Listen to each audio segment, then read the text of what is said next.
আসসালামু আলাইকুম ওয়া রাহমাতুল্লাহি ওয়া বারাকাতুহু।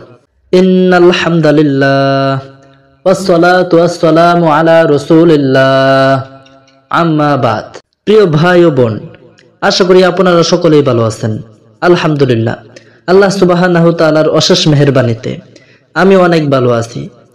আজকে আমাদের কি আলোচনা, এই বিষয়টা হয়তো আপনারা ভিডিওতে থাকা পোস্টার এবং টাইটেল দেখেই হয়তো বুঝে গেছেন আজকে আমাদের কি আয়োজন।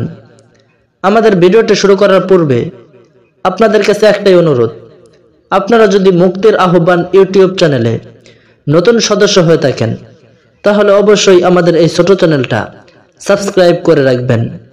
এবং আগে থেকে যদি আপনি সাবস্ক্রাইব করে রাখেন, আমি আল্লাহ সুবহানাহু ওয়া তাআলার কাছে দোয়া করছি, আল্লাহ সুবহানাহু ওয়া তাআলা আপনাকে উত্তম বদলা দান করুক এবং দিন প্রচারের উদ্দেশ্যে এই চ্যানেলের ভিডিওগুলো আপনার বন্ধু বান্ধবের নিকট শেয়ার করে দিবেন। আসুন কথা না বাড়িয়ে শুরু করি। সিয়াম উপকারী ও মহান এক ইবাদত হচ্ছে রোজা বা সিয়াম।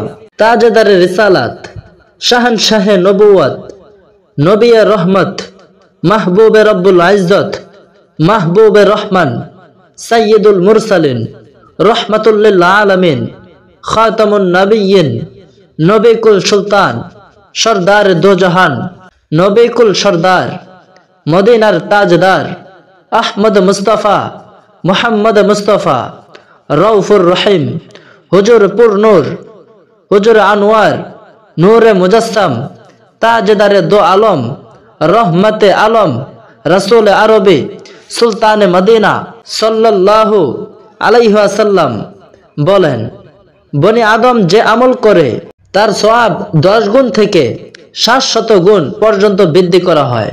সুবহানাল্লাহ, সুবহানাল্লাহ। আল্লাহ সুবহানাহু ওয়া তাআলা বলেন, তবে রোজার কথা ভিন্ন। রোজা আমার জন্য এবং আমি তার প্রতিদান দিব।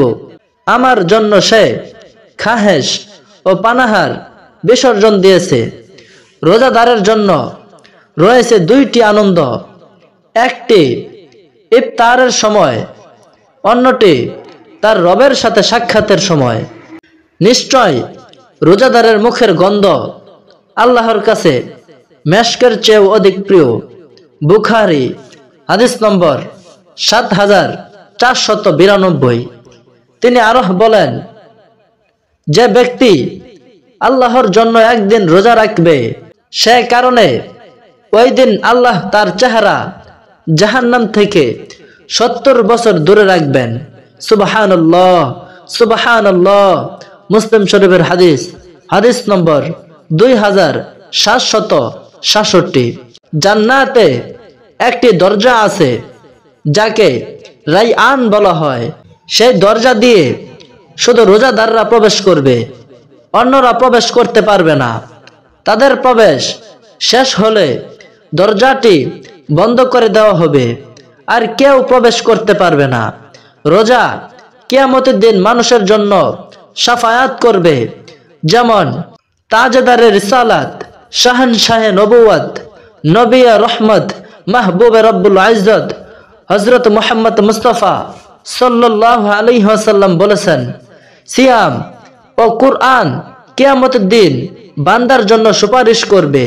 সিয়াম বলবে, হে রব, আমি তাকে খাবার ও খাহেশ থেকে দিনের বেলায় ফিরিয়ে রেখেছি, সুতরাং তার ব্যাপারে আমার সুপারিশ কবুল করুন। আর কুরআন বলবে, আমি তাকে রাতের বেলায় ঘুম থেকে ফিরিয়ে রেখেছি, সুতরাং তার ব্যাপারে আমার সুপারিশ কবুল করুন। অতএব তাদের সুপারিশ গ্রহণ করা হবে। আহমদ হাদিস নম্বর 6626। আল্লাহ সুবহানাহু ওয়া তাআলা আমাদের সকলকেই পরিপূর্ণভাবে সিয়ামগুলো পালন করার জন্য তৌফিক দান করুক। আমিন সুম্মা আমিন। ওয়া আখির দাওয়ানা আনিল হামদুলিল্লাহি রাব্বিল আলামিন।